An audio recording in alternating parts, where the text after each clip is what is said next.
안녕하세요. 제 이름은 민정이고 저는 17살이에요.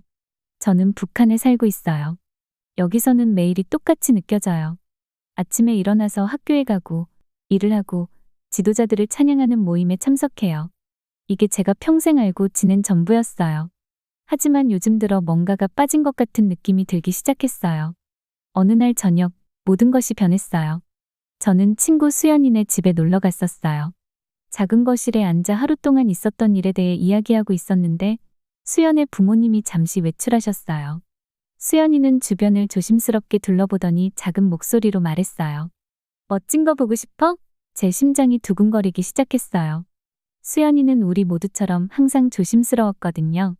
대체 무슨 걸 숨기고 있는 걸까요? 수연이는 느슨한 마루판 뒤에서 작은 기기를 꺼냈어요. 휴대용 DVD 플레이어였어요. 저는 숨을 들이마셨어요. 우리는 이런 걸 가지면 안 돼요. 삼촌이 밀반입한 거야. 수연이는 재빨리 설명했어요. 이것도 남기고 갔어. 반짝이는 디스크를 들고 있었어요. 한국에 대한 여행 프로그램이야. 우리는 그걸 보면 안 된다는 걸 알고 있었어요. 누군가가 알게 되면 큰일 나요. 하지만 호기심이 이겼어요. 좋아. 제가 말했어요. 근데 몇 분만 보는 거야. 수연이는 디스크를 넣었고 갑자기 작은 화면에 완전히 새로운 세계가 나타났어요. 밝은 불빛과 다채로운 간판으로 가득 찬 거리들이 보였어요. 사람들이 자유롭게 다니면서 웃고 이야기하는 모습도요. 거대한 건물들과 멋진 차들, 그리고 엄청나게 다양한 음식들. 처음 보는 음식들이 있는 식당들이 화면에 비칠 때마다 저도 모르게 입맛을 다시게 됐어요.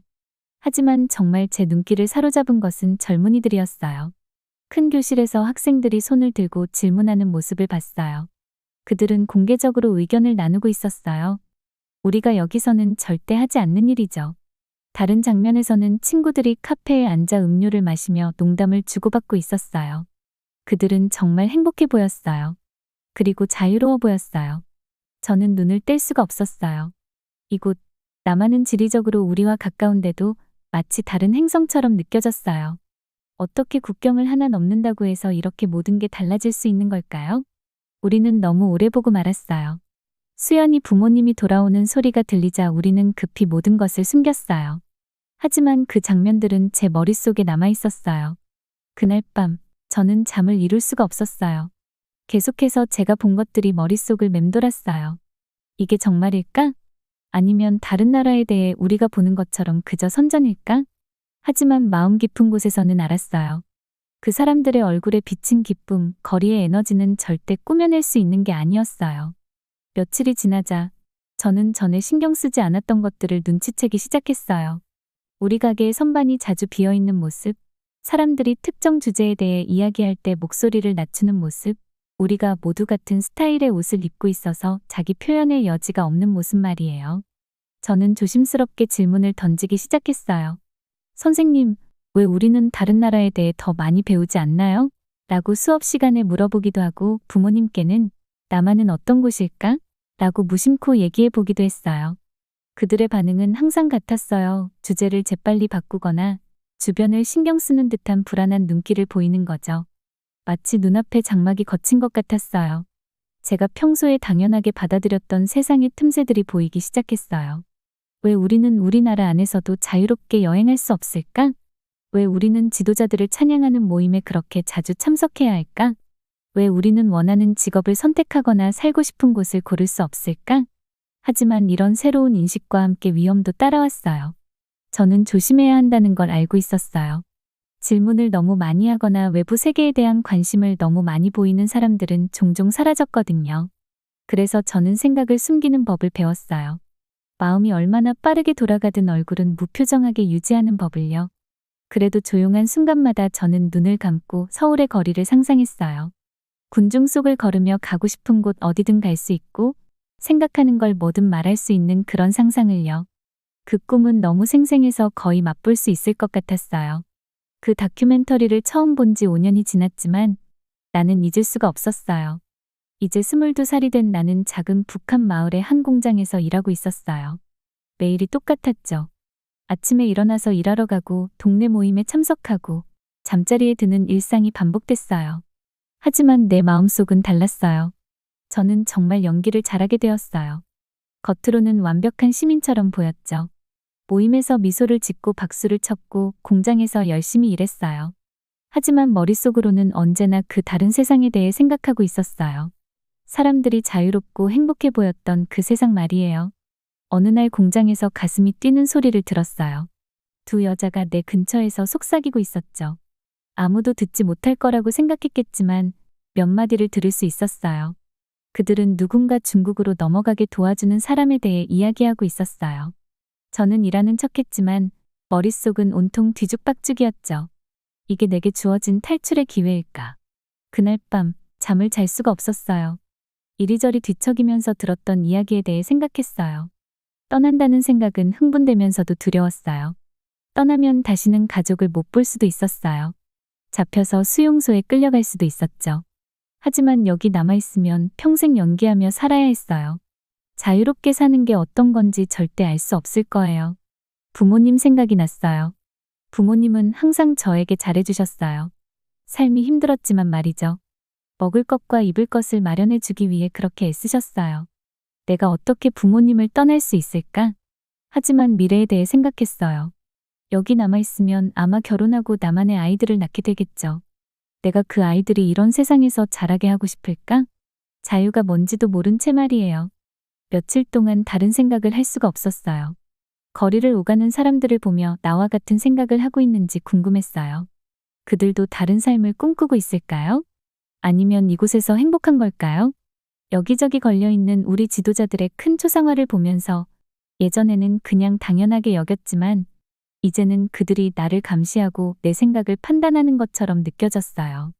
그때부터는 전에는 신경 쓰지 않았던 작은 것들이 눈에 들어오기 시작했어요. 사람들이 어떤 이야기를 할 때 목소리를 낮추는 모습이라든지 어떤 단어들은 절대 입 밖에 내지 않는다는 것 말이죠. 모두가 항상 얼마나 조심스럽게 행동하는지도 알게 되었어요. 언제나 무언가 잘못 말하거나 행동할까봐 걱정하며 사는 거예요. 어느 날 일을 마치고 집으로 가던 중에 아이들 몇 명이 노는 걸 봤어요. 그들은 웃고 뛰어다니며 정말 걱정 없어 보였죠. 그런데 한 경찰관이 지나가자 아이들은 금세 조용해지며 가만히 서 있는 거예요. 그 모습을 보고 가슴이 아팠어요. 아이들마저 두려워해야 하는 곳에서 살고 싶지 않았어요. 그날 밤 결심했어요. 떠나기로 했어요. 국경을 넘는 사람들을 돕는 그 사람을 찾아야겠어요. 위험하겠지만 시도해야 했어요. 평생 만약에라고 생각하며 살 순 없었으니까요. 결정을 내리자 두려움과 설렘이 교차했어요. 계획을 세우기 시작했어요. 아무에게도, 심지어 가장 친한 친구에게도 말할 수 없었어요. 너무 위험했거든요. 저는 가능한 한 돈을 모으기 시작했어요. 음식을 덜 먹고 꼭 필요하지 않은 건 모두 팔아버렸어요. 또 언제든지 강하고 빠르게 움직여야 할지도 모르니까 더 많이 운동하고 수영도 자주 했어요. 매일 밤 새로운 삶이 어떤 모습일지 생각하며 잠을 이루지 못했어요. 남한에서 직업을 구할 수 있을까요? 사람들이 저를 받아줄까요? 새로운 문화에 적응하지 못하면 어쩌죠? 하지만 그런 걱정이 있음에도 몇 년 만에 처음으로 살아있다는 느낌이 들었어요. 제 인생에서 처음으로 스스로 선택을 하고 있는 거였거든요. 시간이 지날수록 제 결심은 점점 더 확고해졌어요. 맞아요, 두려웠어요. 가족이 너무 그리울 것도 같았어요. 하지만 제 마음속 깊은 곳에서는 이건 꼭 해야 하는 일이라는 걸 알았어요. 국경 너머에 무엇이 있는지 봐야 했고 자유가 어떤 느낌인지 알아야 했어요. 어떻게 해야 할지 정확히 알지는 못했어요. 언제 떠날지, 어떤 위험이 기다리고 있을지 전혀 몰랐어요. 하지만 한 가지는 확실했어요. 시도할 거예요. 어떤 일이 있어도 더 이상 주어진 삶을 그대로 받아들이지 않을 거예요. 비록 그게 제가 해본 일 중 가장 어려운 일일지라도 제 길을 선택할 거예요. 그날 밤 잠들 때 두려움과 희망이 뒤섞인 기분이 들었어요. 내일은 탈출할 방법을 찾아보겠어요. 내일 새로운 삶을 향한 첫 발을 내딛겠어요. 무슨 일이 벌어지든 내 삶은 다시는 예전 같지 않을 거라는 걸 알고 있었어요. 부모님께 남길 작별 편지를 쓰면서 손이 떨렸어요. 죄예요. 라고 적어 내려가는데 눈물이 잉크를 번지게 했어요. 언젠가 제가 왜 떠나야만 했는지 이해해 주시길 바라요. 가슴이 찢어질 것 같았지만 떠나야 한다는 걸 알았어요. 달이 없는 밤의 마을 끝에서 가이드를 만나기 위해 몰래 나갔어요. 어둠이 모든 것을 삼켜버린 것처럼 익숙했던 거리도 낯설고 무섭게 느껴졌어요. 가이드는 걱정스러운 눈빛을 가진 마른 남자였어요. 그는 말없이 저에게 따라오라는 신호를 보냈어요. 우리는 들판을 가로질러 갔고 젖은 풀 때문에 신발이 젖었어요. 한 걸음 한 걸음이 제가 알던 모든 것에서 멀어지게 했어요. 마음 한편에선 돌아가고 싶었고 따뜻한 침대로 돌아가 이 미친 생각을 잊어버리고 싶었지만 계속 걸어야 한다고 스스로를 다잡았어요. 숲이 가장 힘들었어요. 나뭇가지가 얼굴과 팔을 긁었고 발밑에서 부러지는 나뭇가지 소리가 고요한 밤을 총소리처럼 울렸어요. 누군가가 우리를 들을 것만 같았어요. 몇 시간이나 걸린 것 같은 시간 후에 우리는 숲의 끝에 도착했어요. 가이드가 저 멀리 어두운 선을 가리켰어요. 그것은 두만강이었어요. 그것만 건너면 중국이었죠. 자유가 너무 가까이 있어서 거의 느낄 수 있을 것 같았어요. 그때 우리는 누군가의 외침을 들었어요. 국경 순찰대다. 가이드가 낮게 속삭였어요. 피가 얼어붙는 듯했어요. 우리는 들켰어요. 생각할 겨를도 없이 저는 달리기 시작했어요. 다리가 후들거렸지만 두려움이 저에게 속도를 주었어요. 뒤에서 들리는 성난 목소리들이 점점 커졌어요. 그들은 우리를 따라잡고 있었어요. 헐떡이며 강가에 도착했어요. 수영해서 건너야 해요. 가이드가 말했어요. 이게 유일한 기회예요. 저는 너무 겁이 나서 말도 못하고 고개를 끄덕였어요. 물에 들어갔고 얼음장 같은 물에 숨이 턱 막혔어요. 마치 수천 개의 바늘이 피부를 찌르는 듯했어요. 물이 생각보다 강했어요. 저를 끌어당기며 물속으로 끌고 가려는 듯했어요. 있는 힘을 다해 저항했어요. 팔과 다리가 타들어가는 듯한 고통 속에서도요. 물이 입과 코로 들어와 기침하며 숨을 쉬기 위해 몸부림쳤어요. 강가에서 들려오던 외침은 우리가 멀어지면서 점점 희미해졌어요. 하지만 이제 새로운 두려움이 생겼어요. 익사할지도 모른다는 두려움. 옷이 너무 무거워서 가라앉게 했어요. 근육은 휴식을 원했어요. 강 건너편이 보이지 않았어요. 만약 강을 건너지 못하면 어떻게 될까요? 거의 포기하려는 순간 가이드가 제 팔을 붙잡았어요. 거의 다 왔어요. 그가 헐떡이며 말했어요. 포기하지 마세요. 그의 말이 저에게 힘을 주었어요. 저는 더 강하게 발길질을 했고 고통을 참아내며 나아갔어요. 갑자기 발에 무언가 닿았어요. 바닥이었어요. 우리는 강이 반대편에 도착하고 있었어요. 몇 번만 더 젓고 우리는 강둑에 기어 올라갔어요. 저는 땅에 쓰러져 숨을 헐떡이며 들이마셨어요. 온몸이 추위와 피로로 떨렸어요. 하지만 중국 땅 위에 누워있는 그 순간 가슴속에 거친 기쁨이 밀려왔어요. 드디어 해냈어요. 북한을 탈출했어요. 우리는 오래 쉬지 못했어요. 국경에서 멀리 떨어질 때까지 여전히 위험한 상태였어요. 가이드가 저를 일으켜 세웠고 우리는 밤속으로 휘청거리며 걸어갔어요. 며칠 동안 우리는 밤에만 이동했고 낮에는 숨었어요. 도로와 마을을 피해 숲과 들판만 지났어요. 익숙하지 않은 소리 하나에도 깜짝 놀랐어요. 언제 붙잡혀 다시 북송될지 모른다는 두려움에 항상 시달렸어요. 음식은 거의 없었어요. 우리가 지나가던 농장에서 몰래 훔치거나 찾아낸 것이 전부였어요. 태어나서 그렇게 배고픈 적이 없었어요. 하지만 돌아가는 건 생각할 수도 없었어요. 드디어 우리는 작은 도시에 도착했어요. 가이드는 저를 다른 탈북자들이 숨고 있는 안전 가옥으로 데려갔어요. 며칠 만에 처음으로 지붕이 있는 곳에서 제대로 된 식사를 할 수 있었어요. 다른 탈북자들과 함께 그들의 이야기를 들으며 앉아 있을 때 저의 여정이 아직 끝나지 않았다는 것을 깨달았어요. 중국은 우리에게 안전한 곳이 아니었어요. 언제든지 다시 북송될 수 있었어요. 하지만 희망이 있었어요. 많은 사람들이 한국으로 가려는 계획을 세우고 있었거든요. 한국. 몇 년 전 다큐멘터리를 보고 꿈꾸었던 그곳. 언젠가 실제로 그곳에 갈 수 있을지도 모른다는 생각이 들었어요. 그날 밤, 얇은 매트리스 위에 누워 제가 겪어온 모든 일을 생각했어요. 가족이 너무나 그리웠어요. 앞으로 무엇이 기다리고 있을지 두려웠어요. 하지만 처음으로 저는 진정으로 자유를 느꼈어요. 앞으로 무슨 일이 일어나더라도 제가 옳은 선택을 했다는 것을 알았어요. 제 새로운 삶이 이제 막 시작되었어요. 어느 날 일꾼들이 더 좋은 일자리를 찾을 수 있는 큰 도시에 대해 이야기하는 걸 엿들었어요. 그곳으로 가기로 결심했어요. 버스 여행은 길고 불편했어요. 누군가 신분증을 요구할까봐 두려웠어요. 하지만 아무도 묻지 않았어요. 도시에서 나는 한 공장에서 일자리를 찾았어요. 그곳은 값싼 티셔츠와 청바지를 만드는 의류 공장이었어요. 일이 너무 힘들었어요. 우리는 하루에 16시간씩 주 7일을 일했어요. 허리는 아프고 손가락은 끊임없는 바느질로 피가 났어요. 하지만 불평하지 않았어요. 내가 번 돈이 조금이라도 더 많아지면 한국으로 갈 꿈에 더 가까워지니까요. 공장은 덥고 답답했어요. 기계 소리는 시끄러웠고 우리는 말을 많이 할 수 없었어요. 하지만 가끔 짧은 휴식 시간 동안 다른 노동자들과 이야기를 나누기도 했어요.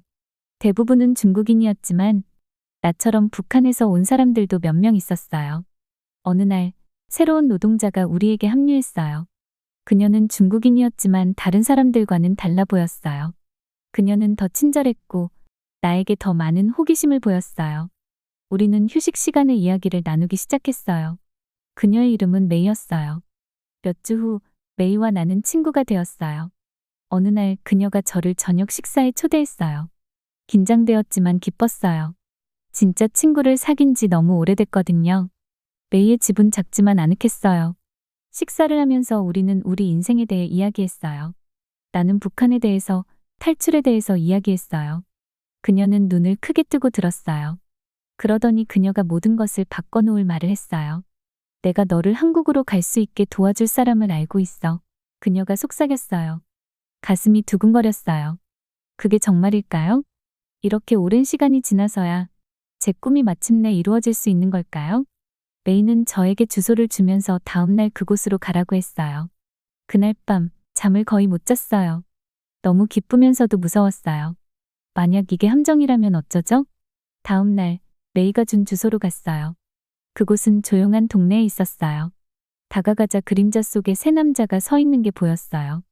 뭔가 잘못된 느낌이 들었어요. 본능적으로 도망치라고 외치고 있었어요. 하지만 뒤돌아설 틈도 없이 그들이 나를 붙잡았어요. 공포에 질려 깨달았어요. 이건 함정이었어요. 그들은 나를 한국으로 보내주려는 게 아니었어요. 나를 중국 남자에게 신부로 팔아넘기려는 것이었어요. 저는 그 어느 때보다 치열하게 싸웠어요. 발길질하고 소리 지르고 물어뜯었어요. 혼란 속에서 어떻게든 도망칠 수 있었어요. 제 인생에서 가장 빠르게 뛰었어요. 몇 마일을 달릴 때까지 멈추지 않았어요. 골목에 쓰러져 숨을 헐떡였어요. 그곳에 앉아 떨며 울고 있었을 때 북한을 떠난 이후 처음 느꼈던 절망감이 몰려왔어요. 메이를 믿었어요. 더 나은 삶을 바랐어요. 그런데 이제 다시 원점으로 돌아온 거예요. 혼자고 두렵고 믿을 사람 하나 없었어요. 하지만 충격이 가라앉으면서 다른 감정이 생겨났어요. 결심이었어요. 여기까지 왔는데 포기할 수는 없었어요.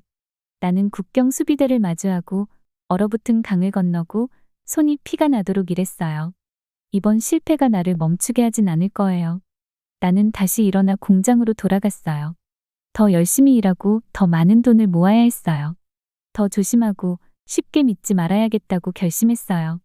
하지만 한국으로 가겠다는 꿈을 절대 포기하지 않을 거예요.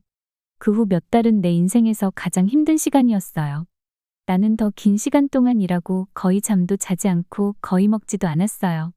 아무와도 얘기하지 않고 아무도 믿지 않았어요. 매일 똑같았어요. 일하고 먹고 자고 반복. 하지만 천천히 확실하게 저축이 늘어났어요. 그와 함께 희망도 커졌어요. 다시 계획을 세우기 시작했어요. 한국으로 가는 더 안전한 방법들을 조사했어요. 중국어도 조금 더 배웠고 주목받지 않고 살아갈 만큼은 되었어요. 그리고 마침내 중국에서 3년이 지나고 나서야 나는 충분한 돈을 모았어요. 다른 탈북자들이 추천하는 신뢰할 만한 브로커를 찾았어요.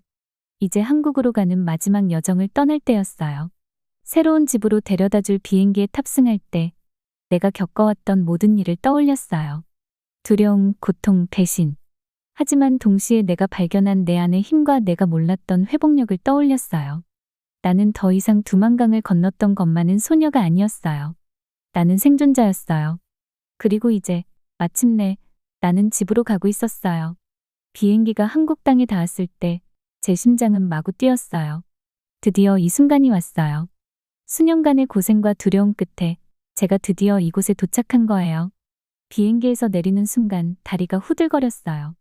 이곳의 공기는 왠지 모르게 더 상쾌하고 새로운 희망으로 가득 찬 느낌이었어요. 공항에서는 친절해 보이는 한 여성이 저를 맞아주었어요. 민정 씨, 한국에 오신 것을 환영합니다. 그녀가 말했어요. 저는 하나원에서 온 박 선생님이에요. 앞으로 정착하시는 걸 도와드릴 거예요. 하나원은 저 같은 탈북자들을 위한 정착 지원 센터였어요. 앞으로 6개월 동안 제가 머물 곳이기도 했고요. 센터로 가는 동안 차창에 얼굴을 바짝 붙이고 제 새로운 나라의 모든 것을 눈에 담으려고 애썼어요. 거리는 정말 깨끗했어요. 그리고 건물들은 하늘을 찌를 듯이 높았고 햇빛에 반짝이는 창문들이 눈에 들어왔어요. 다양한 색깔의 자동차들이 빠르게 지나가고 있었고 제가 익숙했던 칙칙한 군용 차량들과는 완전히 다른 모습이었어요. 제 눈은 그 모든 걸 빠르게 담아내지 못했어요. 하나원에서는 모든 것이 새롭고 조금 무서웠어요. 저는 다른 3명의 탈북 여성들과 방을 함께 썼어요. 처음엔 우리 모두가 낯설고 조심스러웠지만 곧 서로의 경험과 미래에 대한 희망을 나누며 친해졌어요. 매일 새로운 것들을 배웠어요. ATM을 사용하는 법, 지하철을 타는 법, 심지어 식당에서 음식을 주문하는 법도 배웠죠. 간단해 보이지만 한 번도 이런 걸 본 적이 없는 저에게는 모든 것이 압도적이었어요. 가장 어려운 건 민주주의에 대해 배우는 것이었어요. 북한에서는 우리 지도자들이 모든 결정을 내린다고 배웠거든요. 그런데 여기서는 제가 제 지도자를 직접 선택할 권리가 있고 자유롭게 제 생각을 말할 수 있으며 제 꿈을 추구할 수 있다고 하더라고요. 흥미롭기도 했지만 동시에 무섭기도 했어요.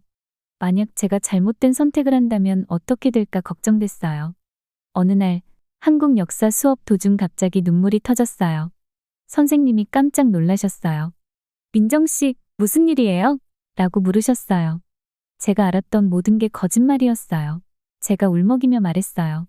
이제 무엇을 믿어야 할지 모르겠어요. 선생님은 제 손을 부드럽게 잡고 말했어요.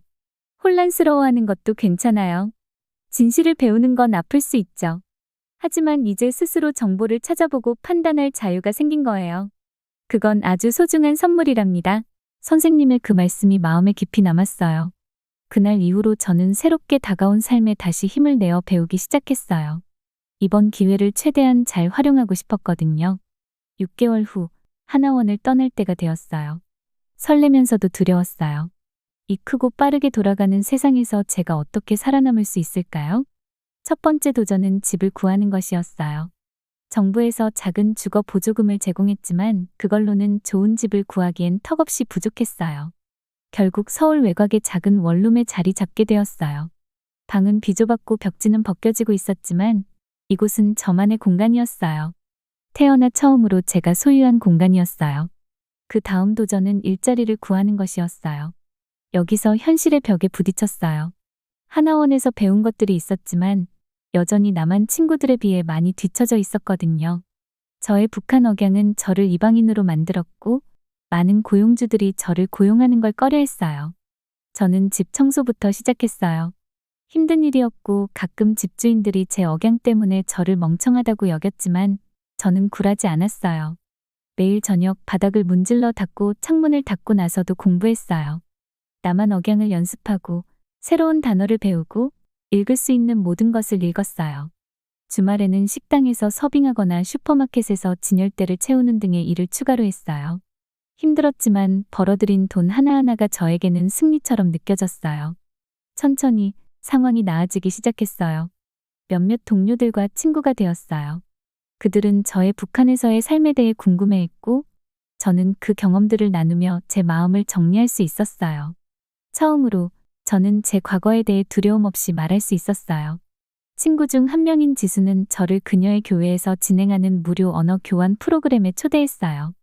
거기서 만난 남한 사람들은 저 같은 탈북자들이 언어 실력을 향상시키도록 돕는데 열심이었어요. 그 대가로 그들은 북한에서의 삶에 대해 배우고 싶어 했어요. 제가 어떤 것에 대해 전문가로 대우받는 게 낯설었지만 저의 독특한 경험이 가치 있게 여겨지는 기분이 좋았어요. 제 한국어 실력이 나아지면서 일자리 기회도 늘어났어요. 1년간의 아르바이트 끝에 작은 편의점의 계산원 자리를 얻게 되었어요. 화려한 직업은 아니었지만 안정적이었고 주인은 제 억양에 신경 쓰지 않았어요. 매일 밤 그날의 수입을 정산할 때마다 제가 얼마나 멀리 왔는지에 놀라곤 했어요. 불과 2년 전만 해도 한밤중에 목숨을 걸고 강을 건너고 있었는데 이제는 서울에서 일하는 여성이 되었어요. 물론 여전히 힘든 날도 있었어요. 문화 차이가 너무 크게 느껴질 때 가족이 너무 그리워 숨쉬기조차 힘든 날도 있었죠. 하지만 순수한 기쁨의 순간들도 있었어요. 처음으로 선거에서 투표를 했을 때, 제 이름으로 은행 계좌를 열었을 때, 자막 없이 나만 TV 프로그램을 이해할 수 있게 되었을 때가 그랬어요. 어느 저녁 집으로 걸어가다가 야간 자습을 가는 고등학생 무리를 지나쳤어요. 그들의 나이대 저는 공장에서 일하고 있었고, 제 꿈은 억압적인 정권에 의해 제한되었죠. 이제는 미래가 저 앞에 펼쳐져 있고 가능성으로 가득 차 있어요. 길거리 음식점에서 호떡을 하나 사서 따뜻하고 달콤한 그 음식을 한 입 베어 물며 혼자 미소 지었어요. 남한에서의 삶은 완벽하지는 않았지만 이제 제 마음대로 선택할 수 있는 삶이었어요. 그래서 그 모든 어려움이 가치 있다고 느껴졌어요. 제가 교실 앞에 서서 강의를 하게 될 줄은 꿈에도 몰랐어요. 더군다나 가르치는 일을 하게 될 거라고는 상상도 못했죠. 그런데 지금 저는 남한의 한 학원에서 조교로 일하고 있는 민정이에요. 한때는 두려움에 떨던 탈북자였던 제가 이렇게 서 있다니 인생은 참 예측할 수 없는 것 같아요. 제 인생의 큰 전환점은 승호를 만났을 때였어요. 승호는 제가 일하는 학원의 선생님이에요. 첫날부터 그는 다른 사람들이 놓쳤던 저의 무언가를 봤어요.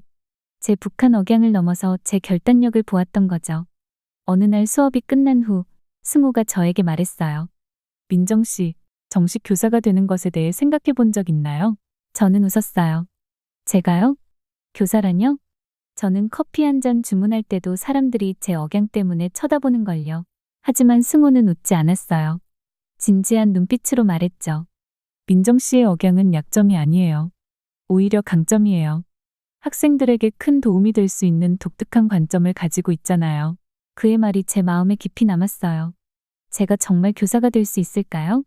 그 생각은 불가능해 보였지만 동시에 가슴이 뛰었어요. 승호의 격려 덕분에 저는 시도해 보기로 했어요.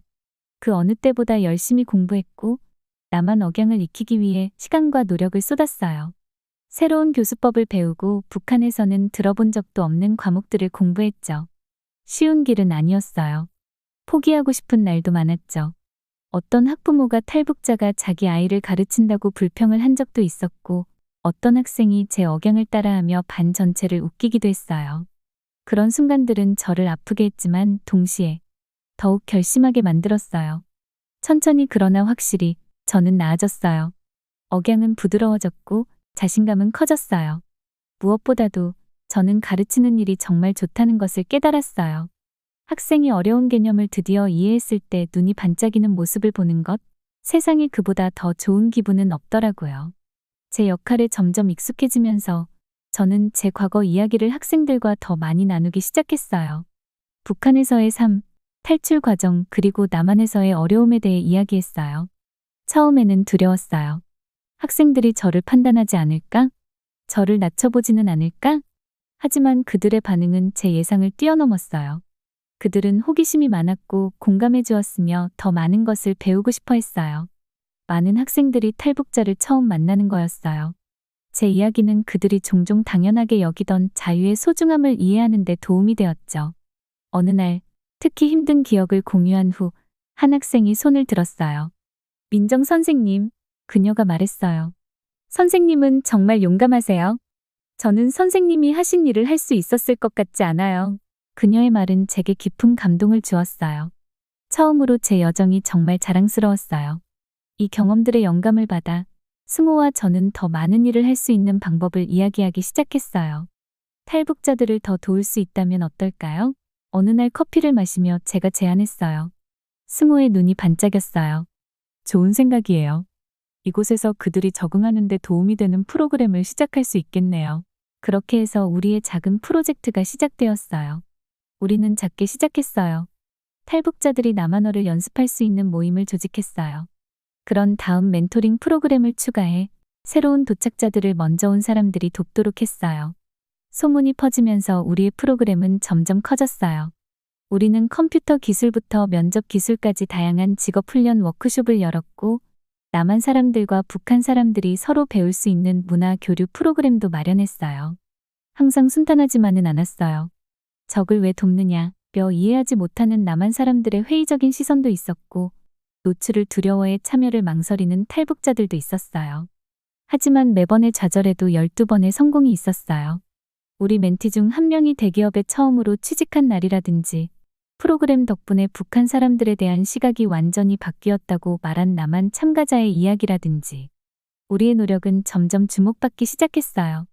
지역 신문의 기사가 실리고 라디오 인터뷰가 이어졌어요. 그러다 보니 텔레비전 스튜디오에서 전국에 제 이야기를 전할 준비를 하게 되었어요. 카메라의 빨간 불이 깜빡일 때 저는 깊이 숨을 쉬었어요. 제 이름은 민정입니다. 저는 탈북자입니다. 라고 말문을 열었어요. 저는 제 이야기를 했어요. 좋았던 일, 나빴던 일, 그리고 고통스러웠던 일까지. 제가 겪었던 어려움에 대해 이야기했고, 나만이 제게 준 놀라운 기회에 대해서도 이야기했어요.